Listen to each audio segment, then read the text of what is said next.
and so on that.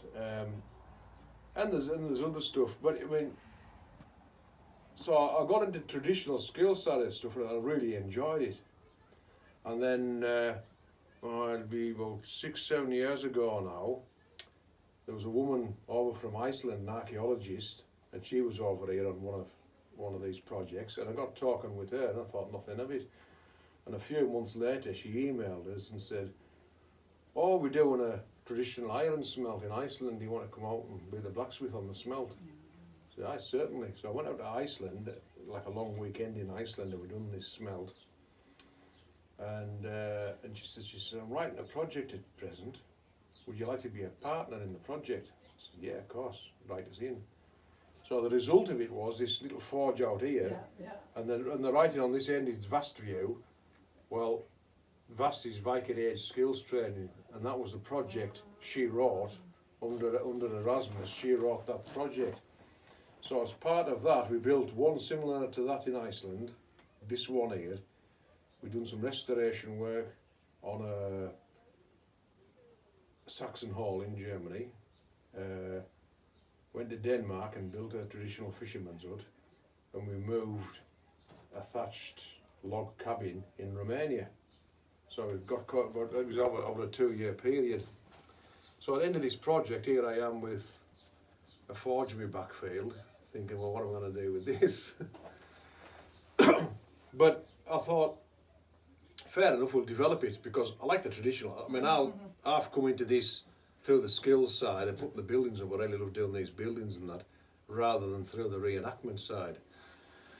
So I thought, well, I'll expand on it, because within Cumbria, I think the Romans are well catered for. Everybody bangs on about the Romans constantly, but the Vikings don't get a mention, yet they're probably the bigger influence on locals, on modern locals. You know, there's more Viking DNA than Roman DNA at this time in the area, because obviously it's half the distance back in time. So I've developed on that, and then I got some funding for materials off the wind farm people. Oh, yeah. So they're for to build this fella. So, and that's kind of got us to where we are. But I've always had an interest in local history and Viking history.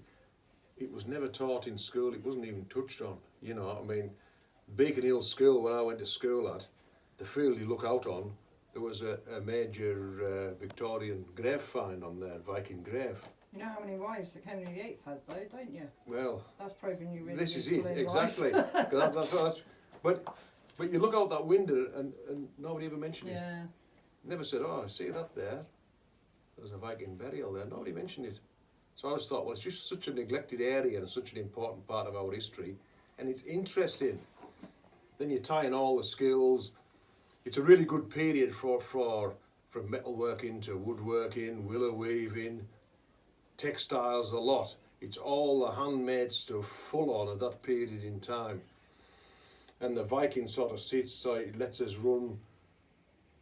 We can do any kind of skills here, from sort of Saxon through into early Middle Ages, one thing another, and we can do it all within this site, because your Viking period is sat right in the middle of it, and it's a really great catch-all for everything.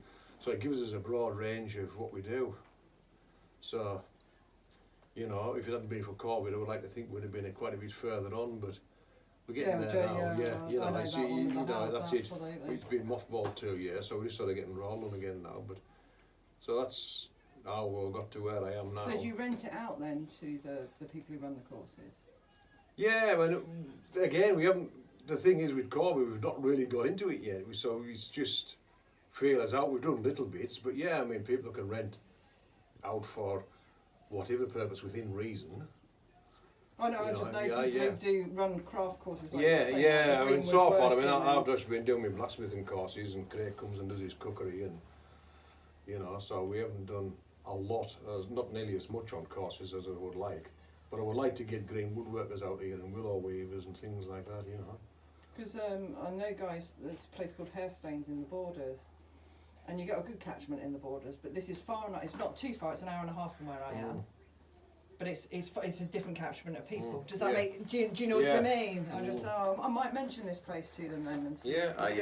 And funnily enough, we don't get enough attention off locals. You tend to find, you know, people are coming from Manchester to come here, yet they won't come 5 mile up the road. It's a funny thing. West Cumbrians will say, "Oh, there's not much going on in West Cumbria," but if you offer them something, they'll go, "Oh no, I don't want to do that." They kind of, it's a bit of one of them, but there you go. Hopefully they'll come round to the idea as time goes on. Aye, it's I-beam.